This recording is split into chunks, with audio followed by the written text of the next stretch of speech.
Welcome back.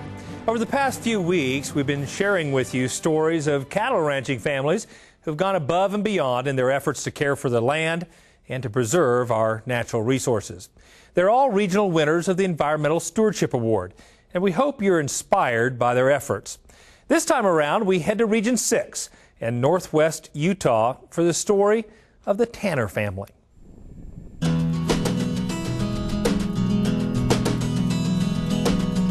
In the Grouse Creek Valley of northwest Utah, the Tanner family is moving their cattle.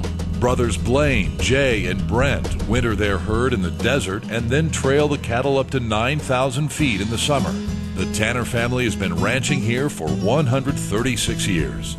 My great-grandfather Tanner and his brothers settled the Grouse Creek area in the mid-1870s. They initially brought herds of cattle from near Salt Lake City and settled here in the area.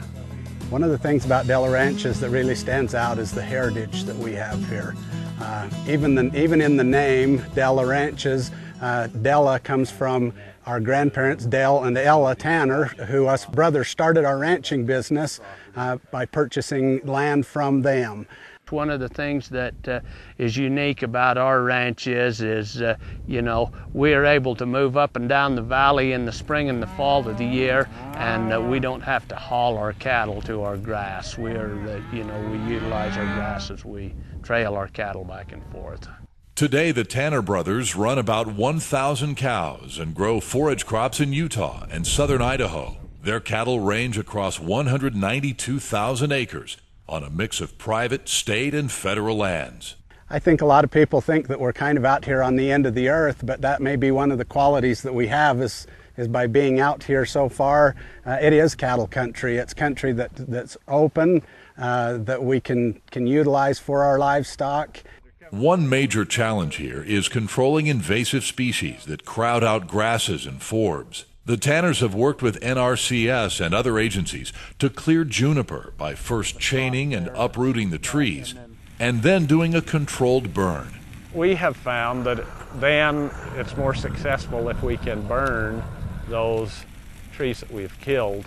It gets them out of the way, opens up some more area for grasses and forbs and brush, releases some nitrogen back into the soil, and then just makes our control last quite a bit longer.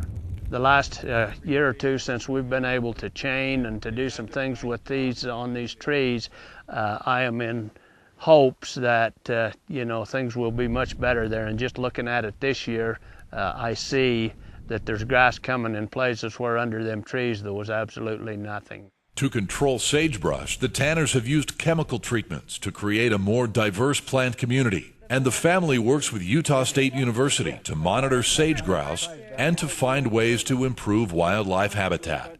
The Tanners on their land have done a wonderful job of providing that habitat, not just for grouse but for other wildlife. They are cattlemen, but they are very interested in protecting the habitat for all species. We are finding, especially with the sage grouse and the wildlife in the area, that they need differing ages of brush. And so if you'll go into an area where you've got overgrown or tall brush, all basically the same age, that's not a healthy ecosystem, either for us as domestic livestock grazers or for the wildlife. The Tanner family has also taken steps to protect streams and riparian areas, partnering with the state to install a pipeline to develop spring-fed water troughs. Here, water was a limiting factor. It's a long ways to water, and so we can get better utilization and more even utilization with the cattle on the land if we put water developments in. Above all, the Tanners keep a sharp eye on the health of their rangeland and manage their grass with care. In this area, for us to be able to produce grass for our cows, that's critical. And so it's interesting that the habitat that we create for our cows also is the habitat that many of the wildlife around need. The family has also made the effort to share their stewardship story by opening the Box C Guest Ranch to host visitors interested in learning about life on a working cattle ranch. We have a little guest ranch, and we feel like we share a little piece of heaven with those that come. But it's worked really well together, to have people come and see what's going on, what we do. It's been a positive experience to have guests throughout the world to come and visit us and to answer their questions as to why we do things the way we do them.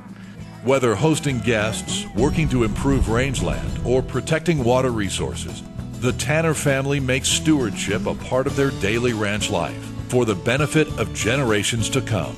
It is a great sense of heritage, and there is something that I hope that we can instill upon them, the importance of the family and the efforts that our family have made to make this ranch a 5th or 6th generation ranch. This land is certainly suited for cattle ranching, probably better than anything else, and I hope that the cattle industry will provide for our family to be here for many more generations. Grateful for the opportunity that God has given us to live on this earth at this time and live in this great place. And we feel that our stewardship efforts go back to maintaining what we have been given. Nominate your operation or someone you know for an ESAP award. Find out more online by going to cattlemen2cattlemen.org.